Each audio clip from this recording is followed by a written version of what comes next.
Best-selling author and American psychologist Mary Pfeiffer said this: "We live in a world filled with language.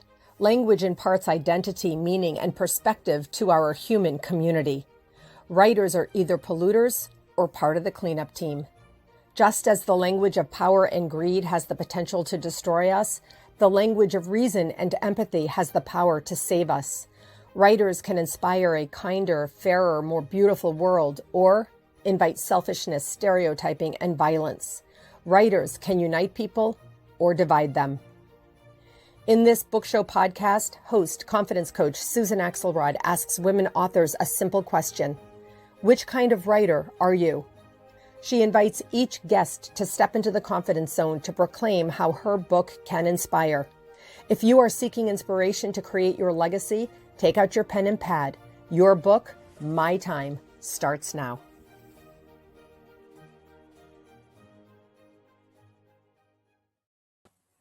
Hello, friends. I just love my Bookshow podcast. I love getting to speak with authors. I remember the day that I wished I could be a published writer, and somehow I made it there myself. So I love to speak with other people who have gotten onto that path and succeeded on that journey. Today, my guest is Karen E. Osborne. Karen writes award-winning psychological thrillers, suspense, mysteries, and historical fiction about ordinary people facing extraordinary circumstances. Her novels combine page-turning suspense with emotional depth, exploring family justice, resilience, and the social issues that shape our lives, from racism and generational trauma to homelessness, addiction, foster care, and the search for belonging. At the heart of every story are strong, relatable women determined to find hope, truth, and justice against staggering odds. Her books include Tangled Lies, Reckonings, True Grace, Justice for Emerson, and due out this October, Getting It Right, a psychological thriller.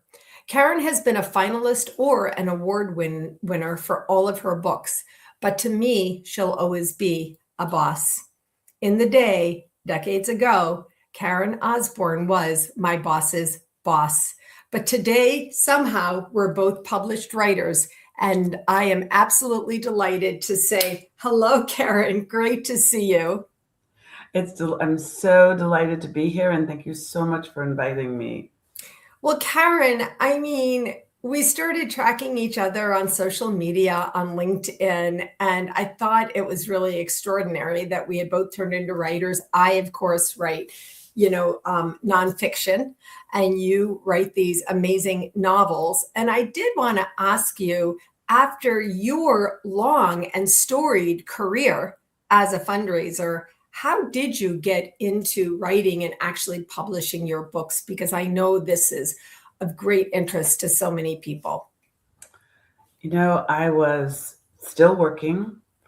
I was in my late 60s, traveling the world, all over the United States and Canada and back and forth from Europe and Australia and Asia, Africa. And you know what it's like when you're going to see a client or you're going to make a presentation. So I'm changing my slides at the last minute and I'm trying to focus in on what I'm going to say. And these two women started talking to me. Oh my gosh. In my head. And I'm like, no, I've got to change the slide. So I moved PowerPoint out of the way. And I started writing down the things that Alex and Kara were saying to me. And it just sort of took over. And so I wrote my first book in the Delta Lounge, on airplanes, in hotel rooms. And so this was, 10 years ago, a little bit more than 10 years ago. And when I started, it was even longer than that because it took years. And so electricity wasn't available in hotels, like in airports like they are now. So there I am looking around for whoever's got the vacuum cleaner, plug, and putting my plug in because my battery's going dead because these women are still talking to me. Oh my gosh. I actually didn't know that. I have watched you on some of your podcasts that you've been on, but I didn't realize it in exactly that way. That over the course of your career, I mean, as a fundraiser, really, and then the consultant you were traveling around like that. There's so many people who come, to us, and we're meeting with different people, learning about all different kinds of people. And then all of a sudden, these characters kind of popped into your head. That's really incredible. It was. Talk about distracted driving, because I'd be driving and then they're talking to me and I have to pull over. Oh my gosh. That's crazy. I just love this. I do not write, fiction work or novels, so I haven't had that experience. I guess it could be a little bit similar, and ideas come to me that I feel compelled to write out and write about. I also have voice noted a lot of things driving along, so that's very interesting. The idea that these two women, it's said that you have these strong-willed, AKA badass women, I guess, in your books. Then it's almost as if they just really were speaking in a way that they could not be ignored. Could not be ignored. Yeah. Could not be ignored. And it's interesting, though, they're not all badass to start with. They are faced, what happens is they're faced with incredible odds. And they have to dig deep and figure out how they're going to keep going. How are they going to overcome? And that's the thread. Even though I write in different genres, I write historical fiction, and I write murder mysteries, and I write family drama. So they're all different. Now a psychological thriller coming out. They're all different genres, but the through thread, not easy to say, the through thread of all of them are these relatable, flawed women who have to just overcome, and you're startled by what comes out at them.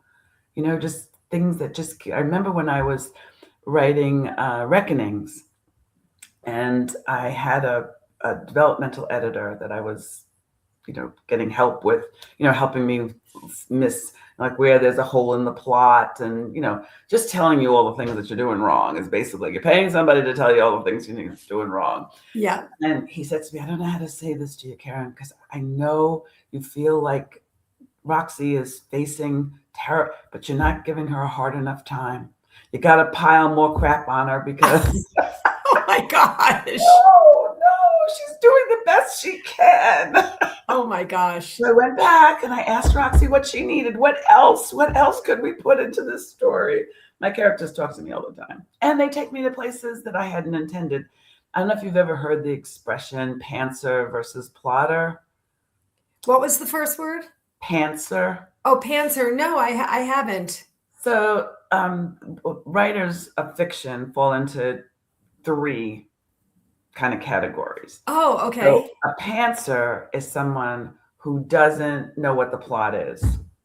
They just start writing, and things come to them as they go, and they're just following their characters and where. A plotter has an outline, has thought it all through, and then there's people in the middle that kind of pants plot, right? Yeah. I'm a pantser. Oh, so wow. Just know, when Justice for Emerson, my husband was reading it as I was writing it. And he was I was 3/4 of the way through, and he was 3/4 of the way through, right? And he says to me, Karen, this is so good, because I cannot figure out who the murderer is. And I said, I know. I don't know who it is either. Oh my gosh. Who killed Emerson?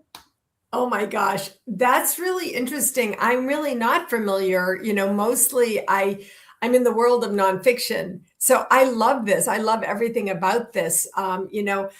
with all of my videos, anything I do, they're relevant any day of the week, any time of the year, any year. And so, as it happens to be right now, when I'm having this discussion with you, it's summertime. This stuff seems like fantastic summertime reading. Yes. Total summertime reading, but also Christmas vacation reading. So it doesn't matter when you're watching this video. So, all right. So you had these characters show themselves to you. And then the one that I wanted to discuss in particular, being that we're both fundraisers, long careers in the field of what we call development, you actually introduced the career into one of your books. So tell me about that. And was that intentional, or did that show itself to you too? Well, one of the things that I really try to do with almost all of my books, I think only one of them this isn't true for, is to lift social issues. And I like to do it in a way that I'm not hitting anybody over the head with it. It's just who the character is, and so it's woven through. And one of the things I'm passionate about is food insecurity and helping the unhoused. My husband and I, with our church, we feed the homeless every week. We go around and to all the different places where they live. We get in the car, we pack hot meals, and then everybody gets in the car and we drive to the parks and the bus depot and, houses with 20 people living in it, Yeah. children. Wow. So I wanted my character Aria to, she's a CEO of a not-for-profit. A not-for-profit I had always wanted to start myself. And so she wow. unhoused. She, in all kinds of ways, they're fed, clothes, showers. They have classrooms. They're help, social services people. So that's who she is. And so of course, if she's running a not-for-profit, the CEO, there has to be a director of development and marketing. Of course. And so Lacey is Aria's best friend. They grew up together. And so this is the way that Lacey can help Aria achieve her dream. But the story, but that's not the story. The story is that Aria comes to work one day and finds Emerson murdered in the basement, and the murderer sees her and she sees the murderer. But 3/4 of the way through, you weren't sure who that was. Correct. Yeah, that is so cool. Wow. I had many possibilities. You as the reader, you would have met many possibilities. Right. And you're wondering which one of them actually did this. And if it's this one, it might be too obvious. And, so I try to keep everybody. And I'll tell you a quick funny story. So I was at William and Mary giving a talk and last year when Justice came out. And I brought a bunch of the books with me, and quite a few of the advancement team, bought copies. And so this one gentleman who's friends with me on LinkedIn, he says, "Karen, I'm on my way, to some city. I'm on my way to Charlotte. And if you hurt my man Jax, if you kill him off, I'm going to be so mad at you." Then the next day I get, oh my goodness, I can't believe what you did to Wally. That was so mean. And then he writes another, he goes, I'm finished. Oh my gosh. I mean, so you're one of those authors who loves to hear from your readers. I do love to hear from my readers, and I do love that my readers think of my characters as human beings. Yeah. Because I do. They talk to me. So I think of and so he was so invested in Aria's love interest, Jax, and he just wanted to make sure that I didn't kill off Jax and that things were going to work out for them. But I love that. I love that people are so invested in who they are because I'm invested. I mean, let's just take a moment. I just love this part of it. We're going to do this again later, but right now, tell people, where do they find you, Karen? Because when an author loves to hear from readers, we want to let them know how to contact you. Yes. So my website is just www.KarenE.Osborne. There's another amazing writer named Karen Osborne. And so I had to make sure my E is in there. She writes sci-fi. So KarenEOsborne.com. And on there, you'll find where I'm speaking, podcasts, you'll find all my books. You can sign up to follow me and get my newsletter, my once a month newsletter. And you can just write me. You could just say, so good. hey. I'm so happy about this. We'll repeat that at the end. So along the way, you were still working when the first characters came in, and you said the first book kind of took you years. Yes. So, right. So so it took you time because you're working and you're blocking a little bit, like, who's talking to me? Yes. And it was, I always wanted to be a writer, Susan. Oh, Since I was 12 years old, I wrote my first short story. wow. And in my high school yearbook, under my photo, it said ambition writer. What? That was always.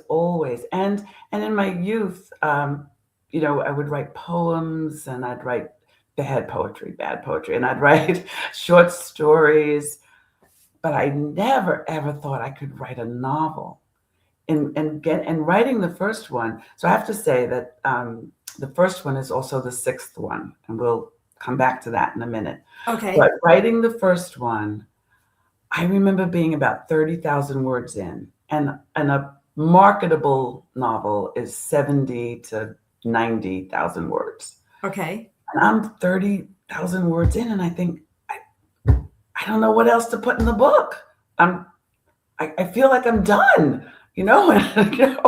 And then something would happen. I would see somebody, and in this case, I was sitting on an airplane because I was still working, and I was sitting on the airplane, and I met this guy who was an FBI agent. And I said, so tell me about, and so he talking, boom, my story was off and going again. My next 30,000 words were zipping along. Karen, I have to tell you something. As you know, my website is whatwillyourlegacybe.com. And, I knew you as a consummate fundraiser in your primary career for all those decades of life. And it's it feels so inspiring. First of all, you said something about your late 60s. I'm like, how old could she be? She's 78. Oh my gosh, that's absolutely amazing. So that's another point of total, complete inspiration. I started my second career at 50 and I still, if somebody called you and asked for fundraising advice, I know you would show up the same way I do, of course. But it's just completely, utterly inspired to hear this fabulous, successful career. And then that you did something that you always wanted to do, because Karen, most people think I could never do that. Yeah. And that's why, you're sitting there trying to do a PowerPoint, characters start talking to you, you start addressing it and writing at that time without fear or worry of failure, which is what happens a lot of times. We get blocked. Yes. And so, all right. So I just really had to say that. All right, let's get into the upcoming book and something about your sixth book, because I know your upcoming book is your fifth book. So actually, it's my sixth. Oh, this is your sixth book. Okay. This is my sixth book, but it is a rewrite of the first one. Oh. So the first book came out in 2017. Okay. With a different publisher than the one I have now. I'm traditionally published. And it was my first book, and it did pretty well. It was fine. It was mostly my wonderful, wonderful development people bought it. That's so good. And wherever I'd go to speak, because your network, I'd say, may I bring my books? Yeah.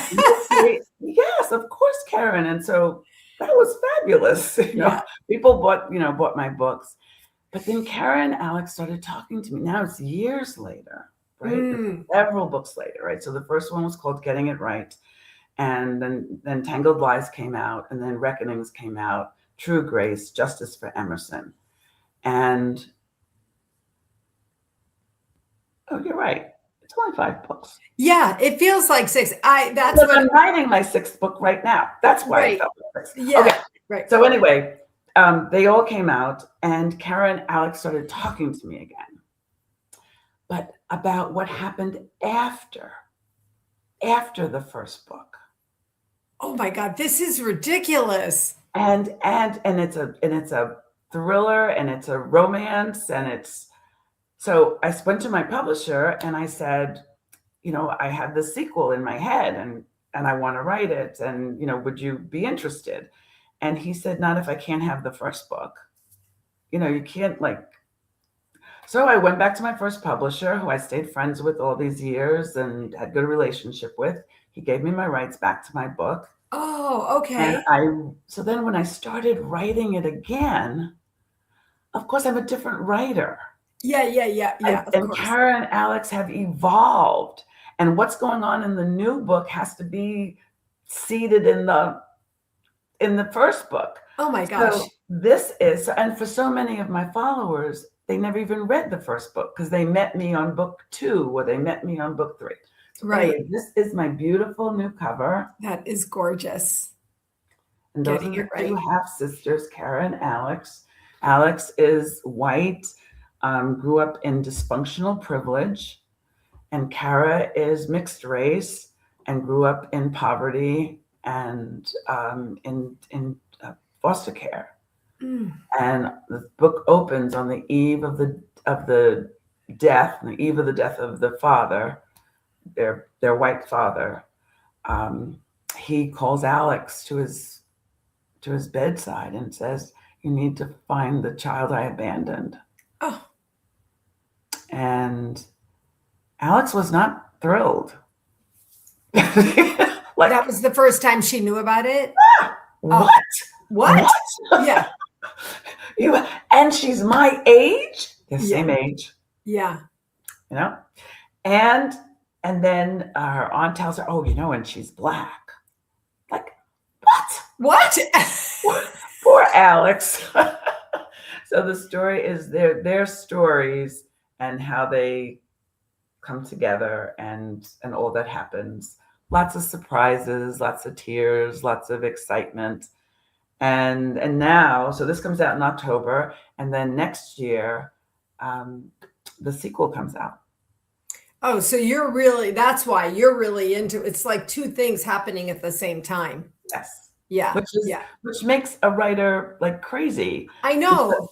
You have to market. You have to, I know. I'll tell you, I could feel this. Like I literally can feel these characters. I one time was something before you said I got chills. I mean, I really can feel these characters. So that moves us just for a moment, realistically, into the business of writing. Yes. And as we talked about one time, my books are nonfiction. They're small books, and I don't go on tours. I just publish my books, and they go out there, and then I keep coaching or doing my thing.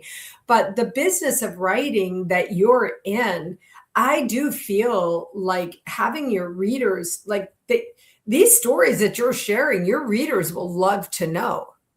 Yeah. And that's why having these type of conversations is so fun. I think it's fantastic listening to you, how it's all come out, how it's developed, the connections and that kind of thing. It's most writers will tell you that the part they hate is the marketing. But because of our profession, because that was part of who we were, meeting people, talking to people. A lot of writers are introverts. I have a podcast which you're on. Yes. Like you, and a lot of those writers, this is the first time. They've never been in a situation like that. So that's wonderful. My career helped prepare me for the business side. I was running, my own consulting company with my husband. So that all of that prepared me for and still it's hard. Yeah. And it eats into writing time because I'm also, I'm on boards and I have children and grandchildren and I volunteer and I have just so many other things in my life, that writing is a passion, but it isn't everything I It do. isn't the only thing. Yeah. Yeah. That's interesting. One of the things I want to say, Karen, that's coming up for me over and over since the, very beginning of our conversation. Basically, you're describing the life of women and Yes. yeah, I know, I really got it. And I work with women, so like I'm a coach for women, both older women in their maturity, and also I focus on working with young professionals. I also work with young professional men, but also young professional women. And so that's why the nature of this conversation for me is important, because I work with plenty of older women. I had a client who I worked with her to publish a book, and she was, I think, 75 at that time. She had always wanted to produce this material. But the characters of your book, I used the word badass, and you sort of said, well, what they really are is resilient. Yes. What they really are is Yes. resilient. You're showing resilience. And Karen, I'm not sure what is more important right now than showing strong, diverse characters, women who are resilient. So thank you for that. Yes, that's exactly the word I use all the time. That's who they are. They're resilient women, who make mistakes, but they keep going. They get hit by another wave. They make a wrong turn. They keep going. And one of my books, True Grace, is actually my grandmother's story. It's fictionalized because I couldn't possibly know everything that happened to her, but it's historical fiction set in 1924, and it's her story. And you want to talk about resilience and overcoming, and all of these women, and some of my characters are older. Tangled Lies, my protagonist is 70. Lots of times the women are, Aria in Justice for Emerson is 50. Kara is 30. I write all different ages and It's all different amazing. races. And I Yeah. have people with, physical disabilities.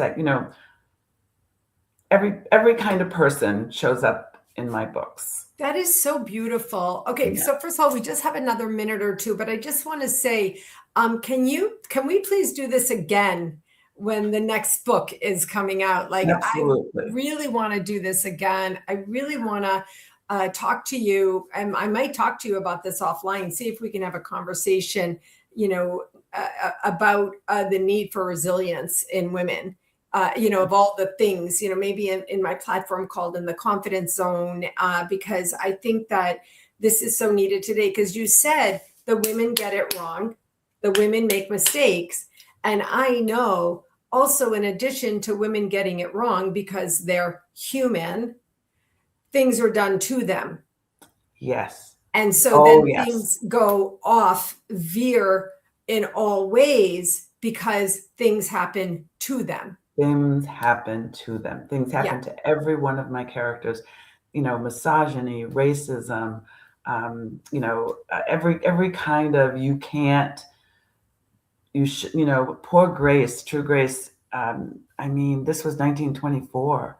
And people think of 1924 with women throwing off their bras, and I don't want us to run out of time here, but that wasn't true for every woman. No, it That wasn't. wasn't true. That was true for a certain class and age, but Grace didn't have any of those. There was no smoking cigarettes and Right, dancing. Yeah. and dancing and being braless. Karen, I heard you on a podcast talking about that book. And your grandmother. I heard that. And so that is such a good one. Well, just share again where people can get in touch with you, because now I know more people want to get in touch with you. So I am KarenEOsborne.com. And you can find all my books on Amazon and Barnes and Noble and your local independent bookstore, the library, wherever you buy books. And you can follow on my website where I'm speaking, what I'm doing, and you could just write and say, "Hey, I heard you on with Susan." Yeah, that's so good. And also, I noticed your books are published in multiple languages. Yes, Yes, I now know. That's so exciting. good. Yes. German, French, Portuguese, Italian, Spanish. That's absolutely fantastic. I'm delighted, especially for our Spanish speaking readers, Americans who would prefer to read in Spanish. I was absolutely delighted to know that. So I want to really congratulate you on that. Thank you. Yeah, Thank you. absolutely. Thank you. Wishing you the best. I'm going to contact you about that other thing. And Yeah. also, you're going to come back here as you get into the publication of your next book. Great. Thank you so much. Thank you. Good. Great to see you.